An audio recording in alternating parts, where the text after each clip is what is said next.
Question 701.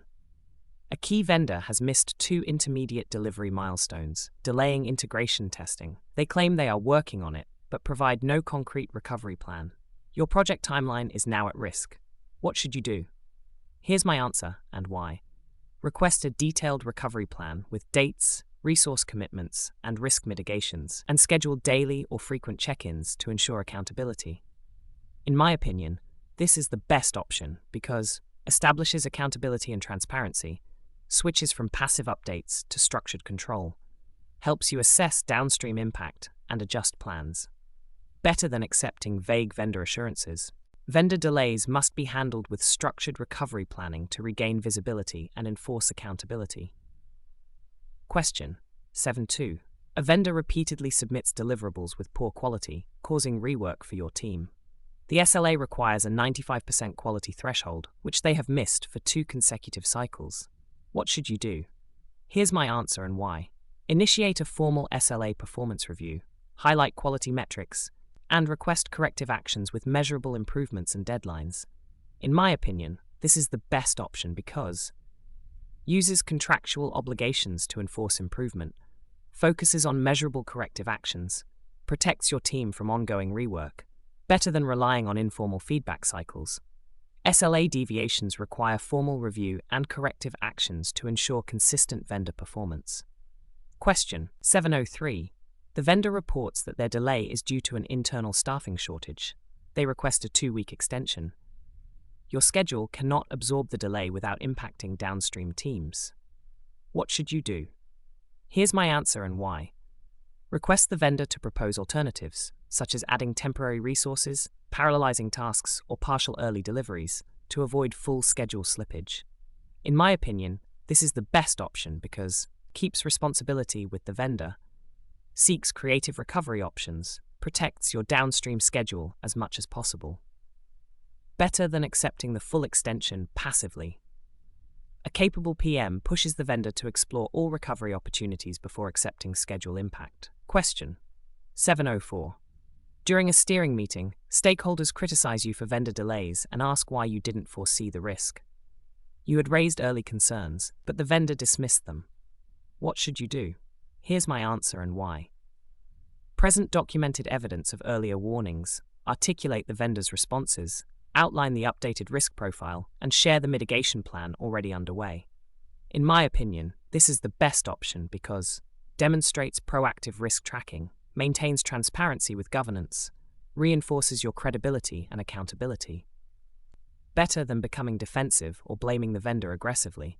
Clear documentation and proactive mitigation updates build confidence even during vendor-caused delays. Question 705. The vendor claims they met the SLA for turnaround time, but your team reports significant waiting periods for clarifications. The SLA only tracks delivery dates, not responsiveness. What should you do? Here's my answer and why. Propose adding responsiveness and communication SLAs during the next review cycle and track interim metrics to demonstrate the impact of delays. In my opinion, this is the best option because expands SLAs to cover operational pain points, uses data to justify improvements, strengthens the overall vendor management framework, better than relying solely on delivery date SLAs. SLA frameworks must evolve to reflect operational realities, not just delivery dates. Question 706. A vendor repeatedly misses deadlines but always provides last-minute updates. You suspect they lack proper internal planning. What should you do? Here's my answer and why. Initiate a joint planning session to review their internal process, align schedules, identify gaps, and agree on a more structured reporting cadence. In my opinion, this is the best option because addresses root causes collaboratively, improves planning discipline and transparency, sets clearer expectations for future reporting, better than reacting to each delay individually. Collaborative planning reveals capability gaps and establishes more predictable vendor performance. Question 707. A vendor notifies you that they will miss the next milestone due to unexpected technical challenges. Your team depends heavily on their delivery to proceed. What should you do? Here's my answer and why. Conduct an immediate impact assessment with the vendor, explore partial deliverables or workarounds, and adjust the plan jointly to minimize downstream disruption. In my opinion, this is the best option because focuses on minimizing impact rather than blaming, identifies ways to salvage progress, encourages shared responsibility for recovery, better than accepting the delay without alternative options. Mitigation-first collaboration reduces the ripple effects of vendor delays on your project. Question 708. The vendor keeps claiming they are almost done. After 3 such updates, nothing is delivered. Your team has lost confidence in the vendor's transparency. What should you do? Here's my answer and why. Request evidence-based progress updates, such as demos or partial artifacts, and establish milestone-based validation instead of verbal updates. In my opinion, this is the best option because replaces subjective claims with verifiable outputs, improves visibility into actual progress, rebuilds trust through transparency and evidence. Better than trusting repeated vague updates, evidence-based checkpoints create real accountability and eliminate ambiguous progress claims. Question 709. Your vendor provides a detailed schedule, but they consistently miss intermediate tasks while still claiming the final deadline is achievable. Your team is skeptical. What should you do? Here's my answer and why. Review the schedule with them, validate task dependencies, assess feasibility based on actual progress, and require an updated, realistic plan. In my opinion, this is the best option because ensures schedule accuracy and feasibility, exposes unrealistic assumptions, protects you from late surprises, better than accepting their optimism. Effective vendor management requires testing assumptions and validating schedules with real data, not optimism. Question 710. Your vendor met SLA timelines, but delivered incomplete functionality. They argue that the contract only specifies delivery dates, not completeness criteria. What should you do? Here's my answer and why. Clarify functional acceptance criteria. Initiate a contractual discussion to ensure future deliverables meet both completeness and timing expectations, and request immediate corrective action. In my opinion, this is the best option because addresses the gap between schedule compliance and quality expectations, establishes clear acceptance criteria going forward, ensures the vendor corrects incomplete work promptly, better than relying solely on deadline-based SLAs. Both timelines and completeness must be contractually clarified to ensure meaningful delivery quality, not just punctuality. Question 711. You are negotiating a contract with a new vendor. They propose a rate significantly higher than your budget, arguing that their expertise justifies the cost. Leadership expects you to secure better pricing. What should you do? Here's my answer and why. Share your budget constraints, request a detailed breakdown of their cost structure, and negotiate scope, service levels, or phased engagement to align value with available budget. In my opinion, this is the best option because balances transparency with strategic negotiation, ensures value-based alignment instead of simple cost-cutting, opens options like phased delivery or scope refinement, better than pushing back without data. Effective negotiation requires value clarity, structured questioning, and exploring compromises before seeking additional funds or rejecting proposals. Question 712. During contract discussions, the vendor pushes for a long-term lock-in clause. Your leadership prefers flexibility due to uncertain future scope. What should you do? Here's my answer and why. Negotiate for shorter commitment periods, renewal options, or performance-based extensions to protect flexibility while giving the vendor confidence. In my opinion, this is the best option because balances risk by avoiding long-term lock-in, encourages performance-based continuation, aligns with leadership's preference for flexibility, better than accepting rigid commitments. Negotiations should protect organizational flexibility by structuring commitments around performance and optional renewals. Question 713. The vendor refuses to include penalties for missed deadlines, claiming the work involves complex research and timelines cannot be guaranteed. Stakeholders expect strict delivery accountability. What should you do? Here's my answer and why. Negotiate milestone-based incentives and soft penalties, e.g., reduced fees, added support, that encourage timely delivery while acknowledging research uncertainties. In my opinion, this is the best option because balances risk sharing with realistic delivery expectations, encourages timely progress without unrealistic commitments, maintains enforceable accountability mechanisms. better than forcing rigid penalties. Contracts involving uncertainty require creative structures like incentives and soft penalties, not rigid or absent accountability. Question 714. A vendor proposes using their proprietary toolset, but this would create long-term dependency on them. You want to avoid vendor lock-in. What should you do? Here's my answer and why. Negotiate contractual assurances such as data portability, documentation requirements, and licensing that allow future transition without excessive cost. In my opinion, this is the best option because reduces long-term dependency risk, ensures future flexibility even with proprietary tools, secures clarity on migration, data ownership, and licensing, better than rejecting the vendor outright. Negotiations should allow innovative vendor solutions while ensuring your organization retains long-term flexibility and independence. Question 7 and 15. During pricing discussions, the vendor insists on a fixed price contract while the scope is still evolving. Your team believes a fixed price will be risky. What should you do? Here's my answer and why. Propose a hybrid contract model, e.g., fixed price for defined components and time and materials for evolving scope, to balance predictability and flexibility.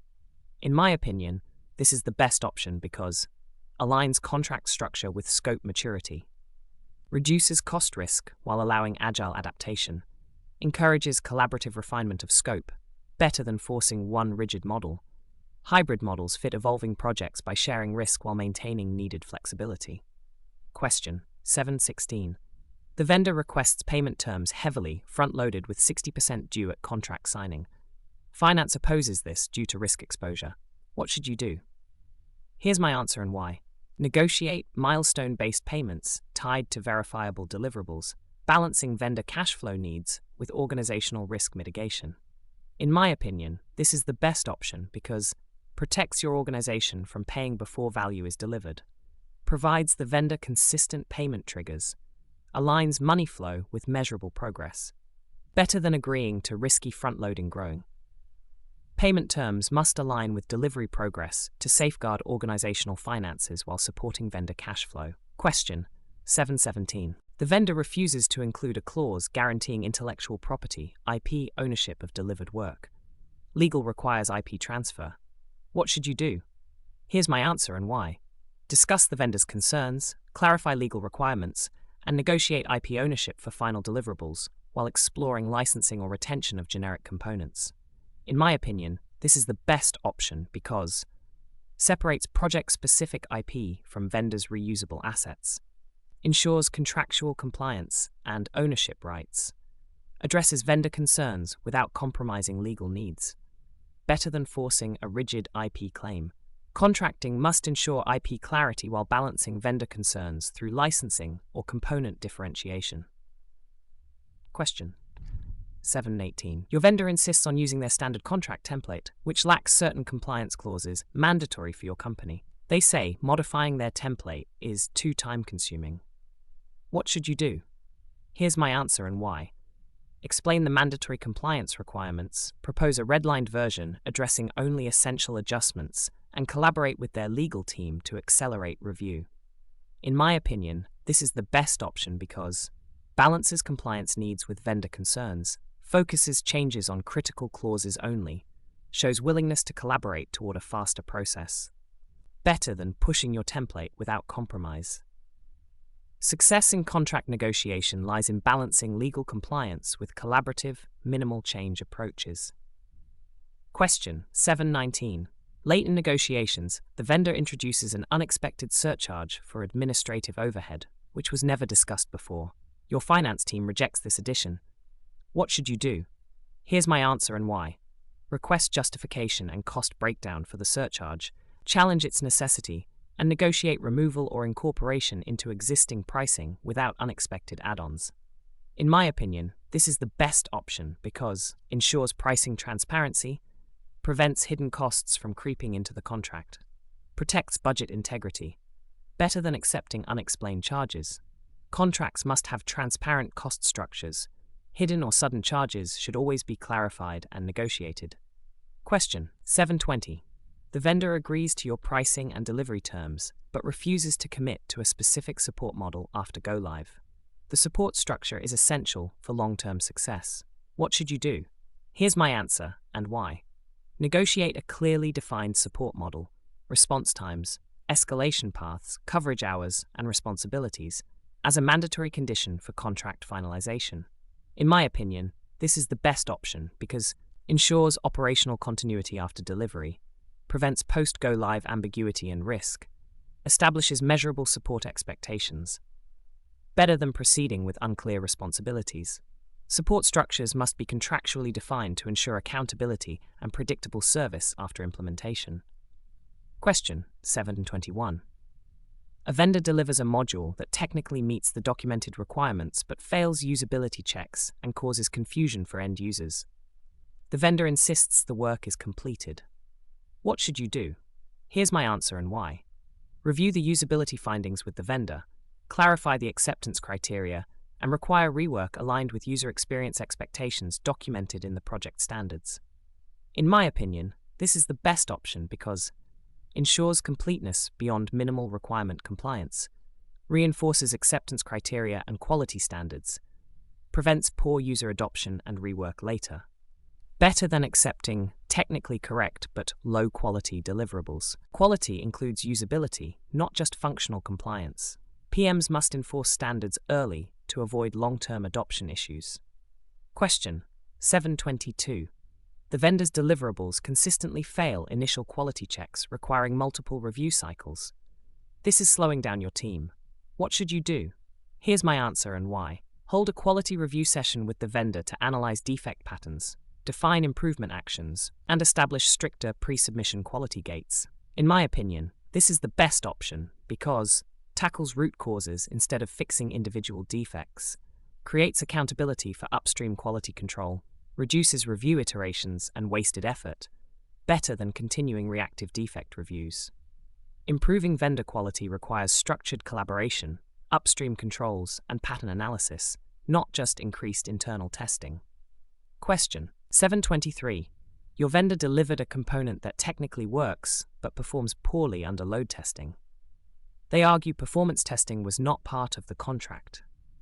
What should you do? Here's my answer and why. Review the performance expectations in the contract and request the vendor to meet the documented non-functional requirements or agree on a corrective plan.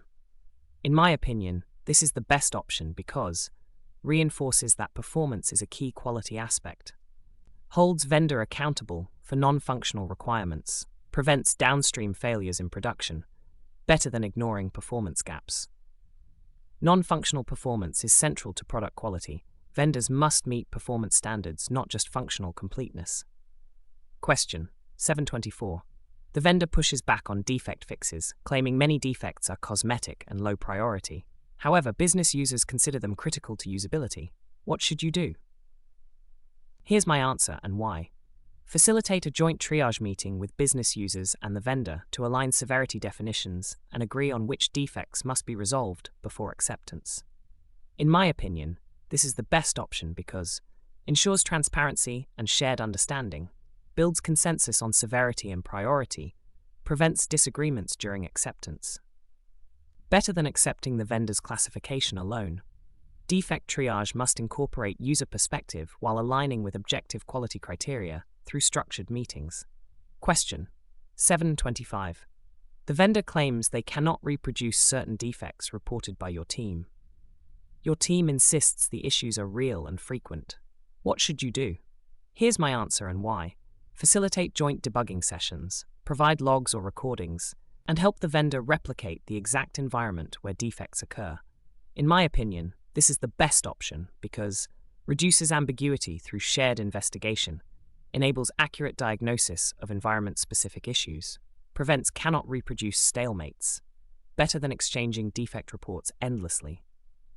Many vendor disputes stem from environment or data mismatches. Joint investigation is the fastest path to clarity. Question 726. After multiple escalations, the vendor finally delivers fixes, but your team discovers new defects introduced in the process. This cycle repeats. What should you do? Here's my answer and why. Request a root cause analysis and work with the vendor to improve their development and testing process, focusing on quality controls to prevent regression. In my opinion, this is the best option because addresses systemic issues rather than symptoms, improves long-term quality outcomes, reduces repeated regressions, better than continuing reactive defect cycles. Systemic quality issues require root cause investigation and process refinements, not just reactive triage. Question 727. The vendor submits deliverables with inconsistent documentation, causing confusion for developers and testers. This slows down onboarding and increases errors. What should you do? Here's my answer and why. Define clear documentation standards and require the vendor to resubmit artifacts aligned with the agreed template and completeness criteria. In my opinion, this is the best option because ensures reusability and clarity, reduces onboarding time and errors, establishes consistent expectations going forward, better than manually fixing documentation each time. High-quality documentation is part of deliverable quality and must follow consistent standards for efficiency and clarity. Question 728. A vendor delivers a module that functions correctly but is built on an outdated technology your organization no longer supports. They claim it wasn't in the contract. What should you do? Here's my answer and why. Review architectural standards with the vendor and require alignment to approved technologies, initiating rework or negotiated adjustments if needed. In my opinion, this is the best option because ensures long-term maintainability and compatibility, enforces adherence to enterprise standards, avoids future modernization costs, better than accepting outdated solutions. Technology alignment is a key quality aspect. PMs must enforce architectural compliance even if a module works. Question 729. Multiple stakeholders complain that the vendor's deliverables lack polish and professionalism, e.g., inconsistent UI, missing validations. The vendor argues that these details weren't explicitly stated. What should you do? Here's my answer and why. Review quality guidelines, define explicit UI and validation expectations, and require the vendor to adhere to these standards in future and current deliverables. In my opinion, this is the best option because makes implicit expectations explicit, drives consistency and professionalism, prevents ongoing quality disputes, better than relying on unwritten assumptions. Quality expectations must be standardized and communicated clearly.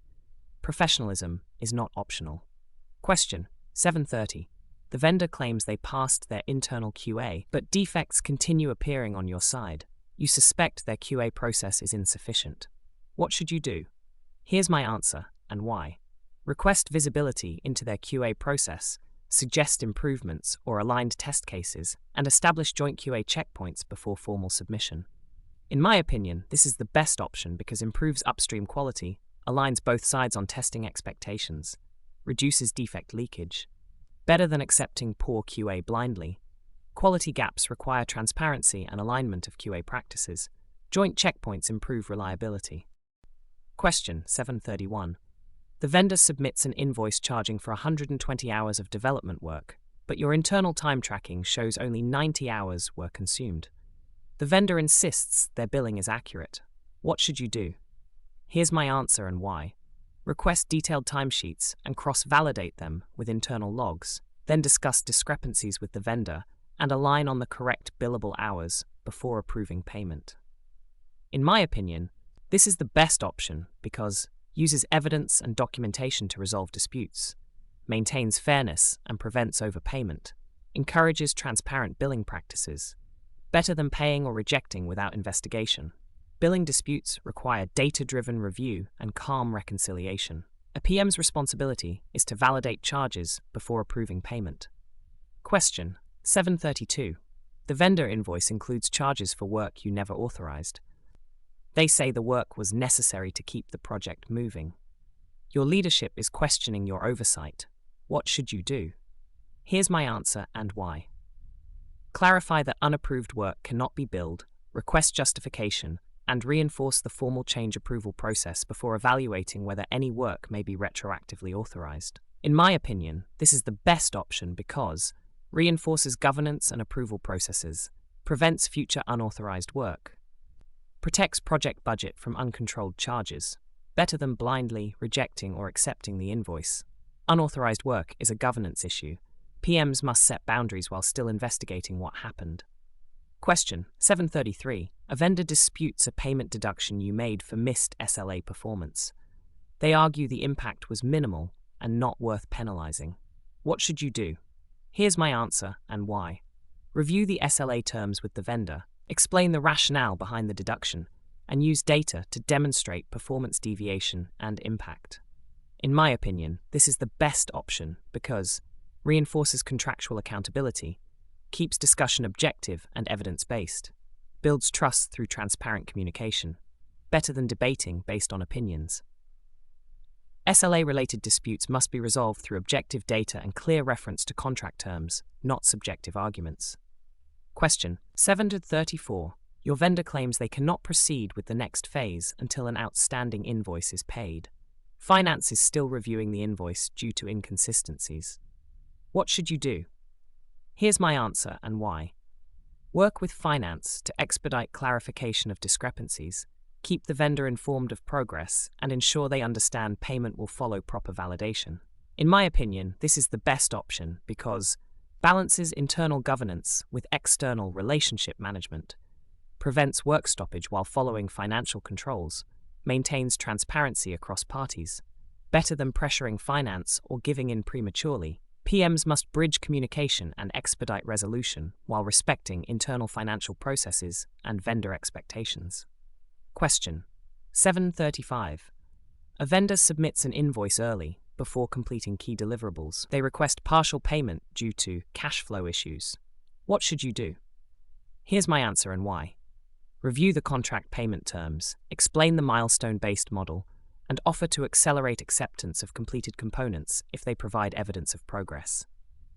In my opinion, this is the best option because upholds contract structure while offering reasonable flexibility, avoids paying for incomplete work, supports vendor viability without compromising controls. Better than unconditional advance payments. Vendor support must still align with contract compliance. Flexibility should be structured and risk-informed. Question 736. Your vendor claims payment is delayed due to internal approvals, even though finance already processed it. The payment hasn't reached their account for over a week. What should you do? Here's my answer and why. Coordinate between finance and the vendor's billing team to trace the payment, verify transfer details, and resolve any account-related issues. In my opinion, this is the best option because ensures cross-party alignment, helps identify where the process stalled, prevents further dispute escalation. Better than assuming one side is at fault. Payment disputes often involve misunderstandings or transfer errors. Facilitated coordination resolves them faster. Question 737. A long-term vendor begins challenging every small deduction made for minor SLA misses. These disputes consume excessive time. What should you do? Here's my answer and why. Schedule a quarterly financial and SLA alignment review to clarify deduction rules, streamline dispute resolution, and agree on objective criteria. In my opinion, this is the best option because reduces recurring disputes, establishes clarity on enforcement rules, improves long-term vendor relationship, better than handling disputes one by one indefinitely. A structured, periodic review reduces dispute frequency and strengthens clarity between both parties. Question 738. The vendor disagrees with your interpretation of a contract clause related to billable travel time. They insist all travel hours are billable. You interpret it as only travel beyond local boundaries. What should you do? Here's my answer and why. Review the contract jointly, involve procurement or legal for interpretation, and document a mutually agreed clarification to avoid future ambiguity. In my opinion, this is the best option because ensures consistent understanding, creates documented clarity for future invoices, prevents recurring disputes. Better than arguing interpretations informally. Contract disputes must be clarified with legal or procurement experts and recorded to ensure consistent future interpretation. Question 739. Your vendor is refusing to work further until a disputed invoice is paid. The work stoppage will impact your release timeline. What should you do? Here's my answer and why. Hold an urgent dispute resolution meeting. Clarify the disagreement. Agree on temporary working arrangements if possible, and establish a timeline for resolving the billing issue. In my opinion, this is the best option because addresses both delivery continuity and financial governance, keeps communication open and constructive, prevents prolonged work stoppage, better than reacting emotionally or taking sides. The PM must enable structured, time-bound dispute resolution while ensuring delivery impact is minimized. Question 740. A vendor claims they were underpaid in a previous cycle because of a system error. Finance cannot find evidence of underpayment. What should you do? Here's my answer and why. Ask the vendor for documentation supporting their claim, reconcile it with finance records, and work with both sides to identify any mismatch or misunderstanding. In my opinion, this is the best option because ensures evidence-based verification, maintains transparency and fairness, avoids unnecessary payments, better than dismissing or accepting claims blindly. Evidence-driven reconciliation ensures fairness and protects financial governance without damaging vendor relationships. Question 741. Your current vendor has repeatedly missed deadlines and delivered substandard work. Leadership asks you to evaluate switching vendors, but the transition could cause additional delays. What should you do? Here's my answer and why. Conduct a structured vendor performance assessment. Compare transition risks versus long-term benefits, and present a recommendation with mitigation plans for either decision. In my opinion, this is the best option because provides objective data for decision-making, balances short-term disruption with long-term delivery stability, demonstrates due diligence and leadership alignment. Better than switching or staying without structured evaluation. Vendor transitions require careful analysis. Switching without proper assessment may trade one risk for another. Question 742. A new vendor has stronger expertise, but your current vendor is midway through delivery. Changing vendors now will require additional onboarding time and knowledge transfer. What should you do? Here's my answer and why. Evaluate remaining scope, current vendor performance, and transition impact. Then determine whether switching now or post-phase completion minimizes total risk and delay. In my opinion, this is the best option because considers timing and transitional cost, avoids midstream disruption unless justified, ensures the decision balances expertise with delivery continuity, better than making a rushed switch. Switching vendors mid-phase requires balancing future benefits with near-term transition impacts. Question 743. Your contract allows switching vendors without penalty, but the current vendor holds key system knowledge not well documented. What should you do? Here's my answer and why. Before switching, enforce documentation deliverables, arrange knowledge transfer sessions, and ensure transition readiness to avoid knowledge loss. In my opinion, this is the best option because protects knowledge continuity, ensures smooth onboarding of the new vendor, reduces dependency risk, better than switching without preparation. Knowledge transfer is critical before transitioning vendors. Lack of documentation is itself a signal that corrective action is needed. Question 744. The new vendor promises faster delivery at a lower cost, but their proposal lacks detail and seems overly optimistic. Leadership is pressuring you to move forward quickly. What should you do? Here's my answer and why. Request a more detailed proposal, including timelines, resource plans, assumptions, and risks before recommending any switch. In my opinion, this is the best option because tests the feasibility of claims, protects the project from unrealistic commitments, ensures transparency for leadership decision-making, better than relying on optimistic statements. A PM must validate vendor claims through detailed planning before committing to transitions under leadership pressure. Question 745. You discover that switching vendors requires a mandatory 4-week procurement cycle. Your current vendor's delays are already impacting the schedule. Leadership asks you whether switching will help. What should you do? Here's my answer and why. Analyze the delay impact of both options, continuing with the current vendor versus switching, and present a comparison including procurement time, risks, and long-term implications. In my opinion, this is the best option because enables data-driven decision-making, considers both immediate and downstream impacts, clarifies whether switching produces net benefit, better than responding emotionally or guessing. Vendor transition decisions require comparative risk and timeline assessment, not assumptions or shortcuts. Question 746. Your current vendor reacts negatively when they hear you are exploring replacements. Their quality unexpectedly improves, and they ask for another chance. What should you do? Here's my answer and why. Evaluate the improved performance objectively against measurable criteria and assess whether sustained quality can be expected before deciding. In my opinion, this is the best option because focuses on evidence, not emotion, prevents rushed commitment to performance spikes, encourages sustained accountability, better than rewarding temporary behavior. A PM must evaluate improvement trends objectively. Lasting performance, not temporary spikes, should drive vendor decisions. Question 747. The new vendor proposes using a different technology stack than the current vendor. Switching would mean rewriting part of the system. Stakeholders have mixed opinions about the trade-offs. What should you do? Here's my answer and why. Facilitate a technical and business impact assessment comparing both stacks, involving architects and stakeholders before making a recommendation. In my opinion, this is the best option because ensures multidisciplinary evaluation, prevents technology-driven disruption without analysis, improves stakeholder alignment, better than choosing based on preference. Vendor decisions involving tech stack changes must include architectural analysis and enterprise alignment. Question 748. While preparing transition plans, your current vendor becomes uncooperative and delays releasing documentation. Your project timeline depends on completing the switch. What should you do? Here's my answer and why. Escalate through contractual channels, remind them of exit obligations, and set firm deadlines while maintaining documentation and delivery expectations.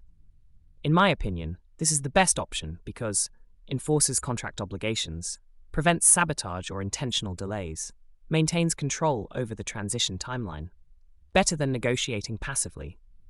Exit obligations must be enforced firmly and professionally. Transition delays increase risk significantly. Question 749. The new vendor estimates much higher costs than anticipated for taking over the existing work due to cleanup required from the old vendor's poor quality. What should you do? Here's my answer and why. Validate the cleanup effort, assess the true remediation scope, and present a cost-risk comparison to leadership for decision-making. In my opinion, this is the best option because ensures decisions are based on validated effort, prevents surprises after switching, helps leadership understand trade-offs, better than rejecting or accepting the estimate blindly. Transition cleanup costs are common. PMs must validate them and present balanced insights to leadership. Question 750. Leadership wants to switch vendors due to political pressure, but data shows the current vendor is performing adequately. What should you do? Here's my answer and why. Present objective performance data, highlight risks and cost implications of switching unnecessarily, and propose a data-driven decision-making process. In my opinion, this is the best option because reinforces evidence-based governance, protects project stability from political bias, upholds PM credibility through objective analysis. Better than following political pressure blindly, PMs must champion data-driven decisions and highlight risks of politically driven vendor transitions. Question 751. Your project cannot begin integration testing because the vendor has not delivered a critical API. They report that another upstream subcontractor they depend on is delayed. Your stakeholders are frustrated with the lack of visibility. What should you do?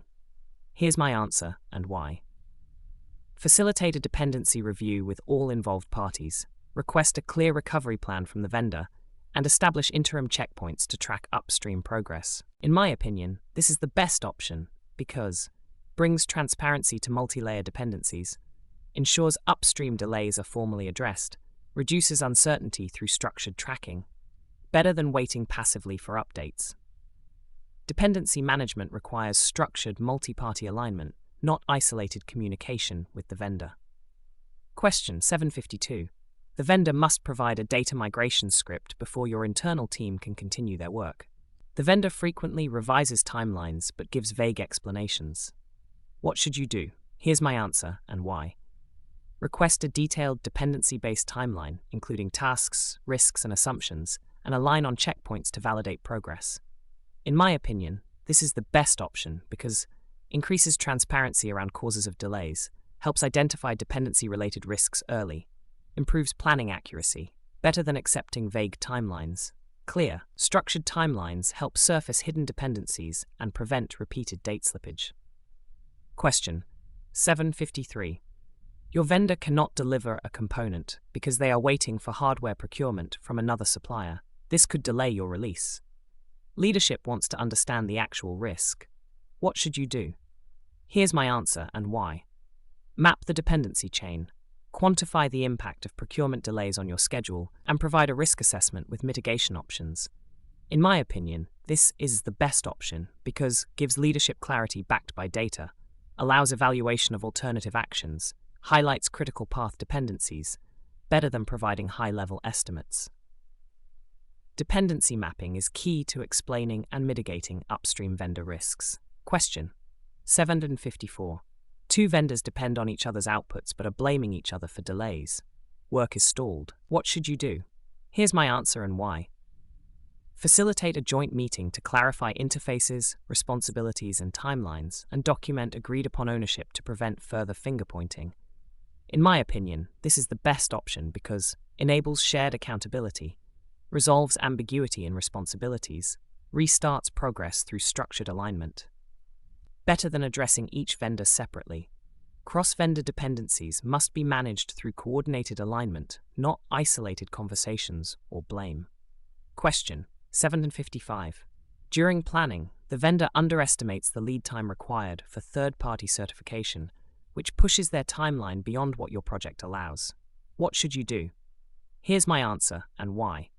Reassess the schedule with the vendor, consider parallelizing internal tasks, and adjust the plan while documenting the certification dependency as a high-impact risk. In my opinion, this is the best option because it addresses the dependency realistically, builds a mitigation-oriented path forward, ensures visibility of risk in the project plan. Better than reacting to the delay without structured action. Dependency-related misestimations must be managed collaboratively with realistic replanning and risk visibility. Question 756. A vendor's delay in delivering a testing environment prevents your QA team from starting critical tests. They say they are waiting on security approvals from another department. What should you do? Here's my answer and why. Engage the vendor and the security team together, clarify approval steps, and create a joint timeline with follow-up checkpoints. In my opinion, this is the best option because it breaks dependency bottlenecks through coordination, improves transparency and accountability, enables realistic planning, better than relying on vendor updates alone.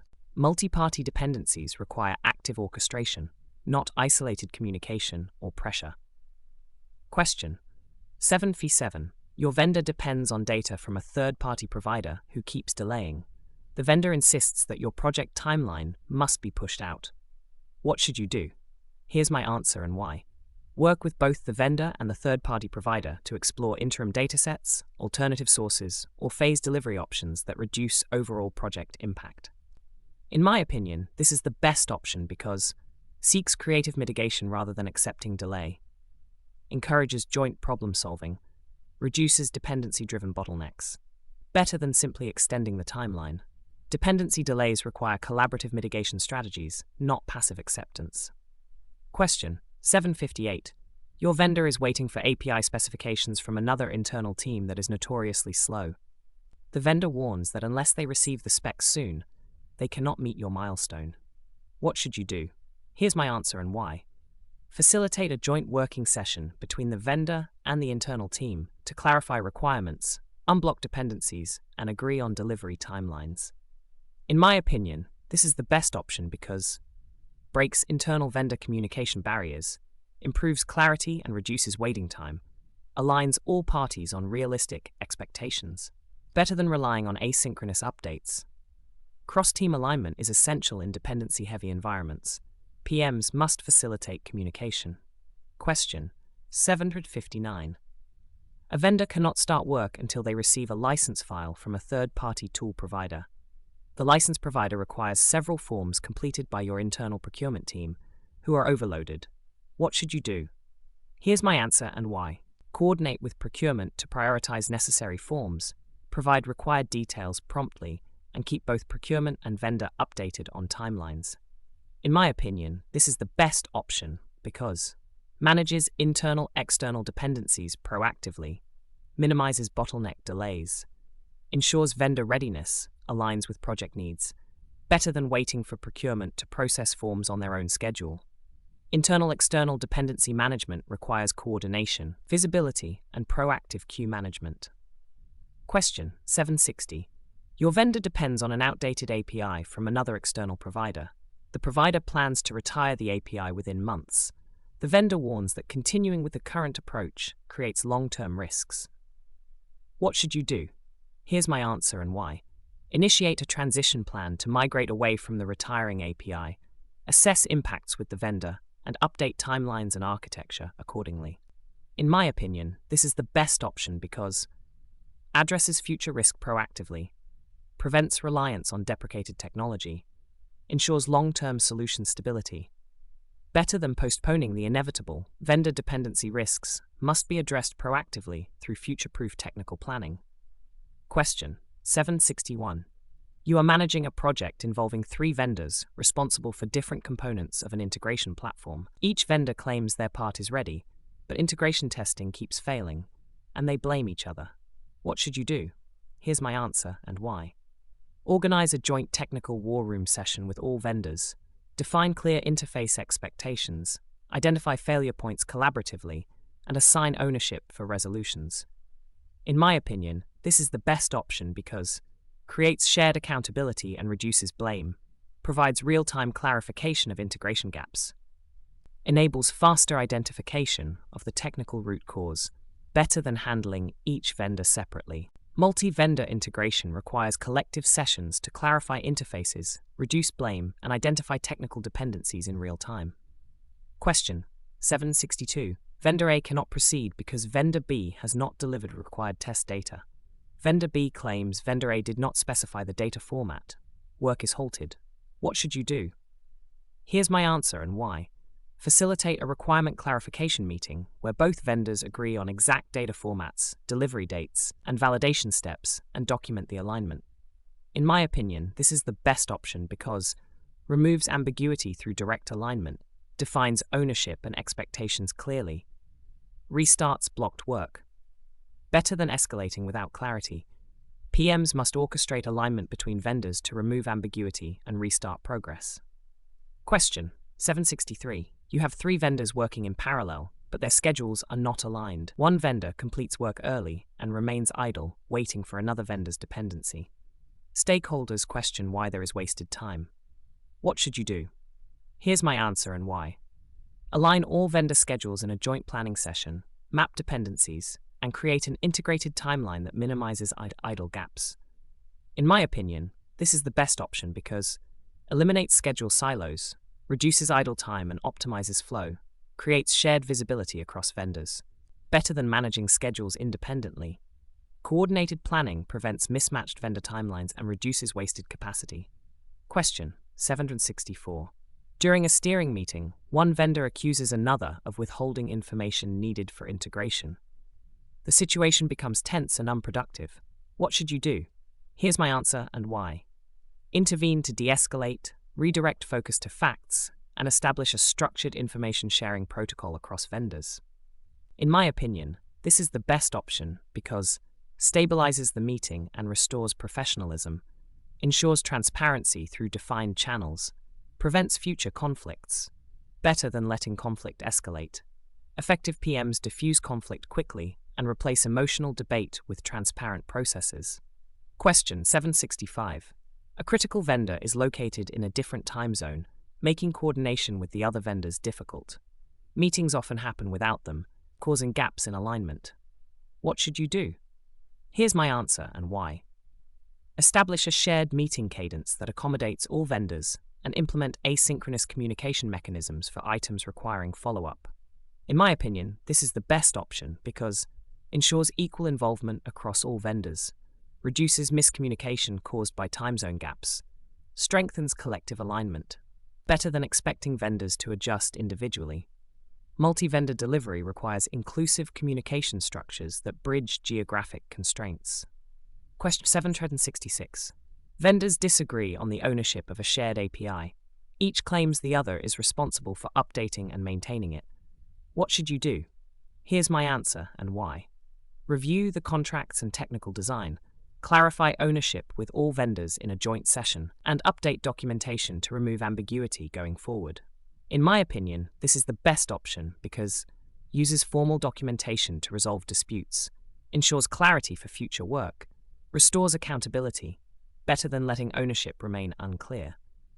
Ownership disputes must be resolved using documented agreements and clarified roles, not assumptions. Question 767. One vendor completes their work early and pressures you to approve payment, but their deliverable cannot be validated until another vendor finishes integrating. What should you do? Here's my answer and why. Communicate that payment approval depends on integrated validation and ensure timelines with the second vendor are aligned to prevent prolonged waiting. In my opinion, this is the best option because ensures payment is tied to integrated outcomes, maintains fairness and contractual compliance, reinforces correct acceptance processes, better than approving deliverables prematurely. Payments should follow integrated validation to ensure components work together, not just independently. Question 768. Each vendor uses a different project management tool and refuses to switch. As a result, you cannot get a consolidated view of progress. What should you do? Here's my answer and why. Create a unified reporting template and cadence that all vendors must follow, regardless of their internal tools. In my opinion, this is the best option because provides consistent visibility, respects vendors' internal processes, ensures alignment without system conflicts. Better than forcing tool standardization.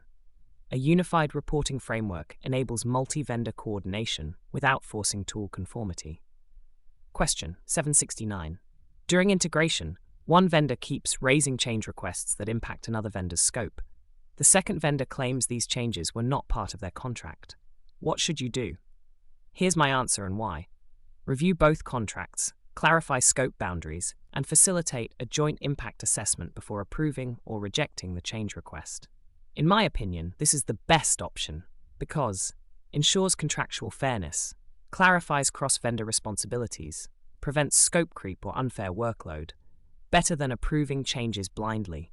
PMs must mediate cross-vendor scope disputes through contract clarity and impact assessment.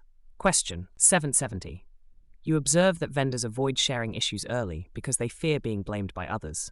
This leads to late surprises during integration. What should you do? Here's my answer and why. Establish a no-blame culture supported by structured risk issue reporting, where sharing problems early is rewarded and normalized. In my opinion, this is the best option because encourages transparency, reduces late integration surprises, builds trust across vendors. Better than addressing issues only when they escalate. Healthy multi-vendor ecosystems rely on transparency, shared risks, and psychological safety.